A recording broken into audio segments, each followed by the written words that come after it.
Olá, eu sou a Vanúbia. Nós estamos na leitura do livro Contentamento, de Nancy Wilson. Esse é o capítulo 3, Descontentamento. Se o contentamento é uma profunda satisfação com a vontade de Deus, então o descontentamento é rejeitar profundamente o que Deus está fazendo. Mas é ainda mais que isso.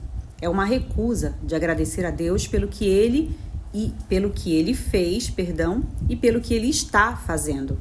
O descontentamento é ingratidão. A crítica, a murmuração e a reclamação são as irmãs feias do descontentamento, e Deus odeia todas elas.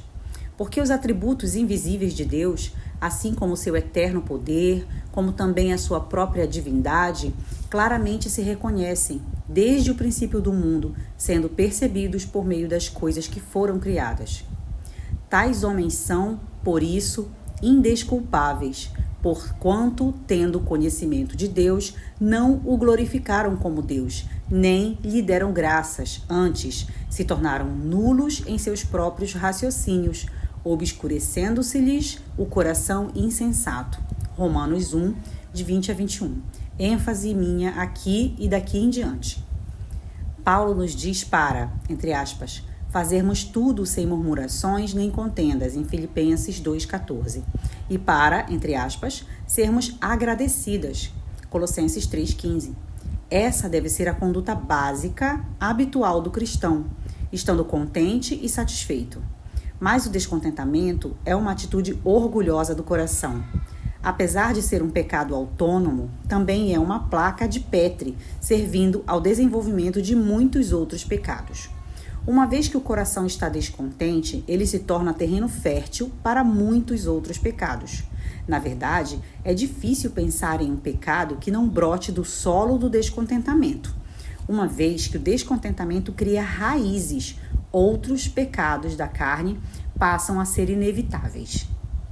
Ora, as obras da carne são conhecidas e são prostituição, impureza, lascívia, idolatria, feitiçarias, inimizades, porfias, ciúmes, iras, discórdias, dissensões, facções, invejas, bebedices, glutonarias e coisas semelhantes a estas, a respeito das quais eu vos declaro, como já outrora vos preveni, que não herdarão o reino de Deus os que tais coisas praticam. Gálatas 5, 19 a 21.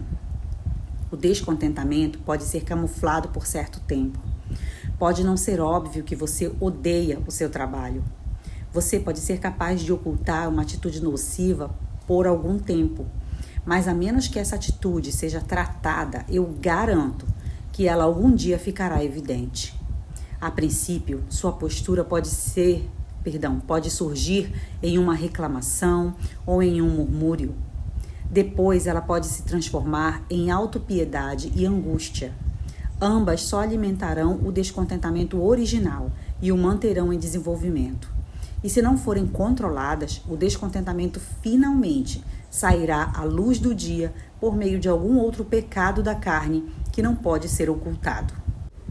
Embora o descontentamento possa só ameaçar por um bom tempo, ele também pode aparecer de repente, levando-a a pecar imediatamente. Pense na situação de Eva. Ela tinha tudo em seu jardim, no paraíso, mas a sugestão da serpente provocou o descontentamento, levando-a a questionar a bondade de Deus. A única coisa proibida, de repente, tornou-se em algo desejável, mais desejável do que obedecer o mandamento de Deus. E foi então que a mãe da raça humana caiu na desobediência irracional do pecado. Não há razão para acreditar que, antes da tentação, ela tivesse murmurado ou reclamado por ter sido proibida de tomar aquela única árvore. Porém, havia algo a respeito da tentação em si que estimulou seu orgulho e deslumbrou a sua imaginação, tornando-a repentinamente insatisfeita com a vontade de Deus. Ela ficou tão insatisfeita que desobedeceu. Os israelitas são conhecidos por sua insatisfação no deserto. Eles murmuraram e reclamaram a respeito da comida. Números 11 e Êxodo 16. Eles reclamaram a respeito dos seus líderes, reclamaram a respeito da falta de água, Eles se queixaram sobre os seus inimigos e recusaram a entrar na terra prometida por medo. Todos os israelitas que saíram do Egito tiveram de morrer antes que Moisés pudesse conduzir seus filhos e netos à terra prometida, sob a direção de Josué. Deus odeia a murmuração e a reclamação. Você já ficou chocada em ouvir sobre alguém sendo pego em algum pecado escandaloso, como adultério, fornicação, pornografia, imaginando que estava tudo bem com essa pessoa? Na maioria dos casos, se pudéssemos voltar e traçar o progresso do pecado, descobriríamos que tudo começou com alguma forma de descontentamento. Uma vez que o descontentamento se estabelece, a tentação é recebida com pouca resistência. Em seguida, um pecado muito maior toma o lugar. Quase sempre é uma questão de tempo antes que tudo comece a desabar e as obras da carne sejam expostas. A mentira, a traição, a bebedeira, a desonestidade. O pecado começa pequeno e, se não for controlado, cresce rapidamente. E quem estiver ao alcance do descontentamento acaba perdendo toda a noção. Todos os nossos pecados secretos são vistos por Deus, incluindo o descontentamento. Entre aspas, não vos enganeis, de Deus não se zomba, pois aquilo que o homem semear, isso também ceifará. Gálatas 6:7. Se estamos plantando descontentamento, outras ervas daninhas logo crescerão conjuntamente. Mesmo que o pecado não venha à tona imediatamente, ele, ainda que após um longo período de espera, produzirá uma colheita amarga. Talvez não sejamos capazes de identificar as pequenas mudas brotando no solo, mas Deus sabe exatamente o que estamos plantando. E isso, sem demora, será manifesto a todos. O Salmo 90.8 diz: diante de ti puseste as nossas iniquidades e sob a luz do teu rosto os nossos pecados ocultos. E então, no Salmo 19, vemos a progressão de pecados pequenos para pecados maiores. Entre aspas, também da soberba guarda o teu servo, que ela não me domine, então serei irrepreensível e ficarei livre de grande transgressão. Pode ser que leve meses, pode até ser que leve anos antes que pecados secretos venham à tona, mas de Deus não se zomba. Não podemos fingir que estamos andando na alegria do Senhor como se Ele não soubesse. Outros podem ser enganados, mas Deus jamais. Além das terríveis consequências do descontentamento, sofreremos de dolorosos efeitos colaterais durante todo o caminho, os quais tornam o descontentamento uma condição miserável e desconfortável. Ainda que nossas circunstâncias sejam difíceis, o descontentamento só aumenta a miséria. Ao invés de estarmos alegres, tornamo-nos tristes. Ao invés de olharmos para o lado positivo, o descontentamento enaltece os problemas. O descontentamento conta uma história triste sobre quão ruim a nossa condição está e quanto merecemos algo melhor. E mesmo quando ouvimos, cremos e tornamos aquela história mais bonita, o descontentamento vem e estraga tudo. Estar próximo do descontentamento também não é agradável. Os amigos se cansam de ouvir o quanto a sua vida é difícil, ou como seu chefe é ruim, ou como seu marido não tem consideração com você, ou como seu pé dói. Chega! Resmungonas precisam encontrar outros afetados pelo descontentamento para que possam desfrutar de alguma companhia. Às vezes, as queixosas juntam-se de acordo com o assunto dos seus descontentamentos e formam um clube do livro para reclamar dos livros, ou um grupo de esposas para reclamar dos maridos, ou um grupo de artesanato para reclamar de alguma outra coisa. Já conversei com mulheres que deixaram grupos de mulheres por causa desse exato problema. Uma estava num grupo sobre mães de gêmeos e outra estava num grupo para esposas de estudantes de direito. Em ambos os casos, era reclamação e mais reclamação. Quanto mais ouvimos a nós mesmas reclamando e murmurando, mais aceitamos e acreditamos nas nossas próprias palavras. É daí que mulheres mal-humoradas e irritadiças surgem.